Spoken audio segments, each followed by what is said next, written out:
여러분 안녕하세요. 자기진단과 진로 탐색 기말고사 대비 총정리를 시작하도록 하겠습니다. 여러분들께서 수업 시간에 받은 프린트를 통해 기말고사 시험을 잘 볼 수 있도록 총정리를 같이 해보도록 할게요.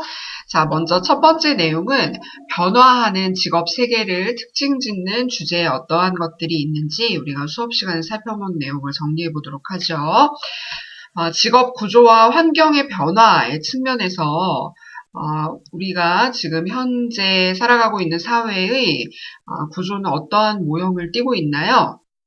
피라미드 모형인가요? 다이아몬드 모형인가요? 네, 맞습니다. 우리가 좋아하는 다이아몬드 구조를 띠고 있는데 다이아몬드 구조는 가운데 부분이 뚱뚱한 형태이죠. 그래서 중간 관리자 계층의 비중이 가장 높다라는 것을 특징으로 보였습니다. 피라미드 구조는 가장 아랫부분의 면적이 넓기 때문에 신입사원의 비중이 그만큼 컸었다라고 볼 수 있겠는데요. 그래서 과거에는 신입사원으로 입사를 했을 때 중간 관리자로 승진을 하고 또 임원으로 승진을 하고 그렇게 그런 방식을 기대했는 반면 피라미드 구조하에서 변화된 현대 다이아몬드 구조하에서는 경력이나 학력을 갖추고 자기가 원하는 회사에 입사하는 것이 더 일반적인 경우가 되었다라는 차이를 생각해 보았었습니다.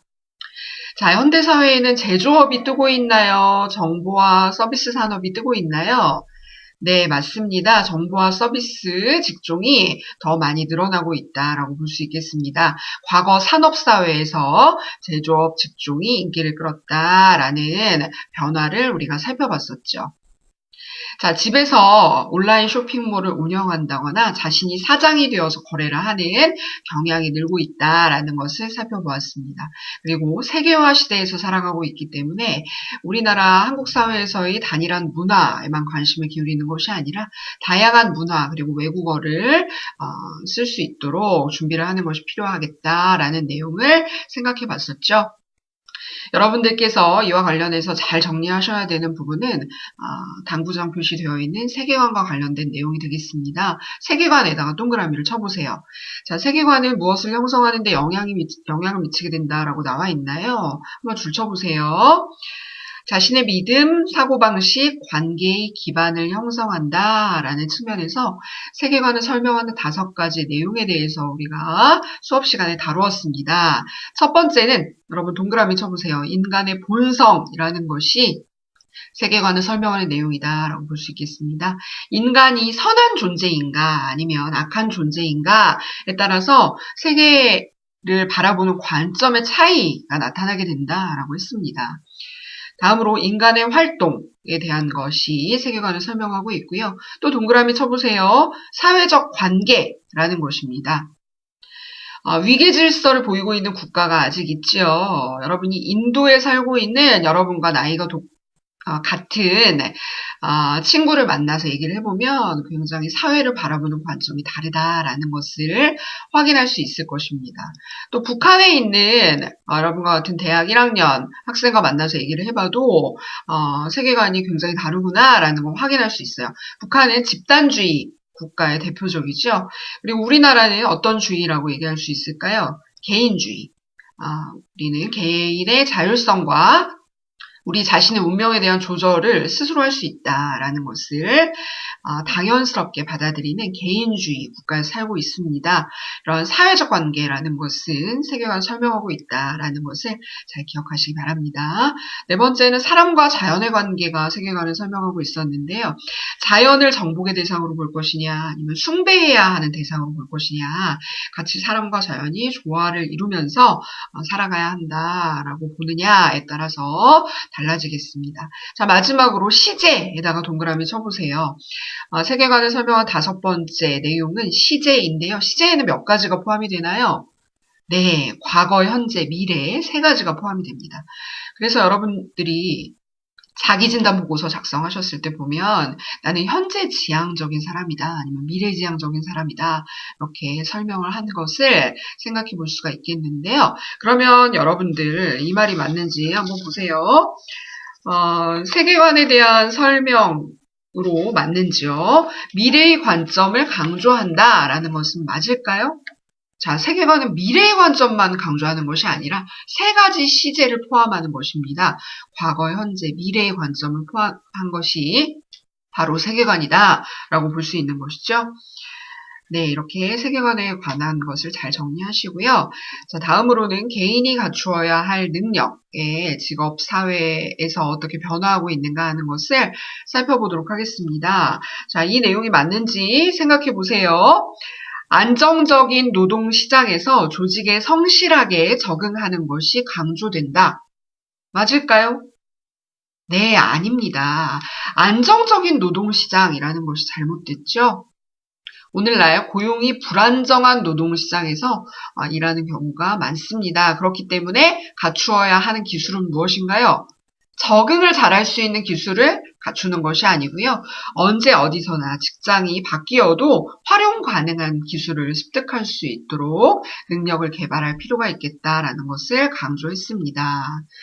자, 다음으로 팀워크에다가 동그라미를 쳐보세요.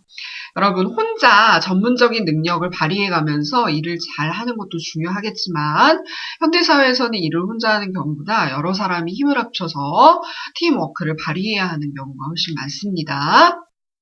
변화 관리 능력을 또 갖추어야 하고요. 또 동그라미 쳐보세요. 조직 문화라는 것, 여러분 수업 시간에 퀴즈, 게임을 통해서 확인했었죠. 어떤 옷을 입고 출근할 것이냐, 그리고 조직에서 9시 출근, 6시 퇴근이라는 시간을 강조하고 있느냐, 이와 비슷한 규정에는 내가 무엇을 지킬 필요가 있겠느냐, 회식 문화는 어떠한가, 이런 것들이 다 조직 문화를 구성하는 내용이 되겠습니다. 조직에 잘 적응해서 인정받고 성공하려면 조직 문화에 대한 이해가 매우 중요하다라고 볼 수 있겠습니다. 자, 오늘날 고용시장에서는 아이디어를 생산하는 것보다 제품을 생산하는 게 더 중요하죠? 아닙니다. 바뀌었어요. 그죠? 제품 생산하는 것이 중요했던 시대는 산업사회이고요. 현대사회에서는 아이디어, 창의적인 아이디어를 내는 것이 더 중요하다라고 볼 수 있겠습니다. 자, 여러분 직업이 개인에게 주는 의미는 한번 읽어보시고 정리를 하시면 되겠습니다. 두 번째 내용으로 발달 이론으로 넘어가도록 하죠. 여러분 퀴즈에서는 발달 과업이라고 표현이 됐습니다. 과업이라는 단어는 어떤 영어 단어를 번역하는 것이다 라고 했었나요? 태스크라는 단어는 과업, 직무 이렇게 번역을 할 수가 있겠는데 우리가 해야 하는 일로 생각하면 된다라고 했습니다. 그래서 우리가 발달 단계, 나이가 들어감에 따라서 다양한 발달 단계를 인간이라면 경험하게 되는데요. 그 발달 단계를 거쳐가면서 해내야 하는 일을 뭐라고 한다고요? 발달 과업이라고 합니다. 그래서 청년기 발달 과업으로 여러분이 기억하셨으면 하는 것은 첫 번째 줄에 나오는 자기 체격을 인정하고 효과적으로 구사한다라는 것입니다. 여기 나오는 청년기는 여러분들의 중고등학생 시기를 생각하면 돼요. 그래서 옆에다 적어보세요. 청소년기를 의미하는 것입니다. 그런데 이론상으로 청소년기라고 표현하지 않고 청년기라고 이름을 붙인다라고 했습니다. 자, 중고등학생 때 자기의 키가 대부분 결정이 되기 때문에 나의 체격을 효과적으로 잘 활용하기 위해서 이렇게 하는 거구나 라는 것을 익히게 되죠. 그리고 세 번째 줄에 또 표시를 해보세요. 줄 쳐보세요. 부모나 다른 성인으로부터 정서적인 독립을 원하게 된다. 부모님이 주말에 얘야 같이 놀러 가자 라고 하셨는데 저는 엄마랑 같이 안 가고 제 친구들이랑 약속이 있어요. 죄송해요. 다녀오세요. 이렇게 얘기를 한다거나 독립을 원하는 모습을 찾아볼 수 있겠다라는 것입니다. 자, 그리고요. 아래서 두 번째 줄에 또 줄을 쳐보세요. 적절한 과학적 세계관에 맞추어 가치체계를 형성한다라는 것은 우리가 앞서 세계관이라는 5가지 내용을 어떻게 구성하고 있는지 정리를 해보았는데 이 세계관은 언제 형성을 해야 하는 거예요? 중고등학생 시절 청년기에 형성이 되어야 하는 것입니다. 그래서 청년기의 발달 과업에 이렇게 3가지를 기억하시기 바라고요. 여러분들은 지금 어떤 발달 단계에 속해 있나요? 성년기에 속해 있습니다. 성년기에 해야 하는 발달 과업들 다양하게 많은데요. 가정생활의 시작이라고 하는 세 번째 줄에 줄을 쳐보세요. 자, 가정생활의 시작이라는 것은 여러분이 이제 취업을 하고 더 나이가 들어서 결혼을 하고 배우자와 함께 가정생활을 시작하게 됩니다. 그러면 출산과 양육이라는 것에 이제 의무를 다해야 할 텐데요. 성년기 발달 과업에 가정생활의 시작이 포함이 되는 것이고 이것이 청년기 발달 과업에 속하지 않는다라는 것을 잘 구별할 수 있어야 할 것입니다. 중년기와 노년기에 어떤 발달 과업들이 있는지는 한번 쭉 읽으면서 정리를 하시기 바랍니다. 자, 다음 세 번째 내용으로 갈게요. 여러분들 퀴즈 게임을 할 때 정보의 가치 기준 중에서 어떠한 것들이 나왔었나요? 하나 나왔었죠. 정보의 유용성입니다. 자, 유용성에다 동그라미를 쳐보세요. 유용하다라는 것은 무슨 의미인가요? 쓸모가 있다라는 뜻이죠. 자, 그래서 교수님이 수업 시간에 종강하고 나면 제주도에 갈 건데 제주도에서 3박 4일의 일정을 어디를 둘러볼 것인가 라는 정보를 수집해서 그것을 활용하려고 한다라는 예를 들었어요. 그죠? 그래서 의사결정, 우리의 여행지를 결정하기 위해서 정보를 수집해야 되는데 그것은 제주도와 관련되는 정보여야지 울릉도와 관련되는 정보를 가져와서는 쓸모가 없다라는 것을 유용성이라는 기준으로 생각해 볼 수 있겠습니다. 자, 나머지 정보의 가치를 판단하는 기준은 쭉 읽으면서 정리를 하시기 바랍니다. 자, 다음으로는 직업과 직업 정보의 의미에 대해서 정리를 해보도록 할게요. 자, 직업의 특징에는 어떠한 것들이 있는지 쭉 줄을 쳐보세요.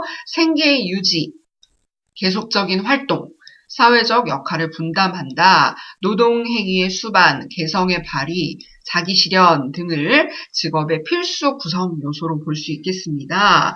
자, 그러면 여러분들 이 말이 맞는지 한번 생각해 보세요. 일시적인 활동도 직업으로 볼 수 있다. 아니죠. 일시적 활동은 직업이 아니라 알바입니다. 그렇죠? 직업이라고 하려면 계속적인 활동을 특징으로 보여야 할 것입니다. 다음으로 직업의 필수 구성 요소에는 지시의 이행이 포함된다. 이 말이 맞을까요? 아니죠. 지시에 따르기만 하는 것이 직업의 필수적인 구성 요소가 아닙니다. 직업은 개성을 발휘하고 자기 실현을 하기 위한 것으로 볼 수 있겠습니다. 자, 또 이 말이 맞는지 보세요. 도박, 투기로 인한 소득이 있다면 이를 직업으로 볼 수 있다. 맞을까요? 아닙니다. 왜 아니죠? 직업은 사회적 역할을 분담해야 하는 것입니다. 그래서 그 아래다가 필기를 해보세요. 도박 X, 투기 X. 자, 도박과 투기를 하지 말라라는 뜻이 아니고요. 도박과 투기라는 것은 사회적 역할을 분담하는 일이 아니기 때문에 직업으로 볼 수 없다라는 내용이 되겠습니다. 자, 그럼 직업 정보가 가지는 의미에 대해서 생각을 해볼게요. 여러분들 취업하기 직전 2학년 2학기가 되면 이제 정보를 얻기 위해서 많이 노력을 할 텐데요. 여러분들 개인에게 직업 정보는 어떤 의미가 있을까요? 자, 줄 쳐보세요. 노동시장 진출에 대비할 수 있도록 도움을 주죠. 그러면 회사 측면에서는 무슨 의미가 있을까요? 자, 우리 회사에는 A팀과 B팀이 있는데 A팀에 5명을 두고 B팀에 3명을 둘 거야. 이런 것을 결정하는 데 있어서 도움을 받을 수가 있어요. 그래서 합리적 인사관리와 과학적 안전관리를 할 수 있게 회사에 도움을 준다라는 것이었고요. 직업정보가 국가적 측면에 무슨 의미가 있는가? 자, 동그라미 쳐보세요. 국가적 측면에는요. 직업훈련 기준을 설정한다라는 데 도움을 주고 있습니다. 여기 별표 쳐서 잘 기억을 하셔야 돼요. 예를 들어서 정화예술대학교에서 우리 전공에 어떤 것들이 있는데 이 대학을 졸업한 학생들은 취업도 잘하고 행복하게 잘 살고 있는 것 같아. 국가에서 그렇게 판단을 하면 정화예술대학교에 직업훈련을 위해서 장학금을 지원해주자. 그리고 다른 대학에도 비슷한 전공을 더 확대해보자. 이런 정책을 결정하는데 기초적인 자료로서 직업 정보를 활용할 수 있게 된다라는 의미를 생각해 볼 수 있겠습니다. 자, 좀 끊어갈게요.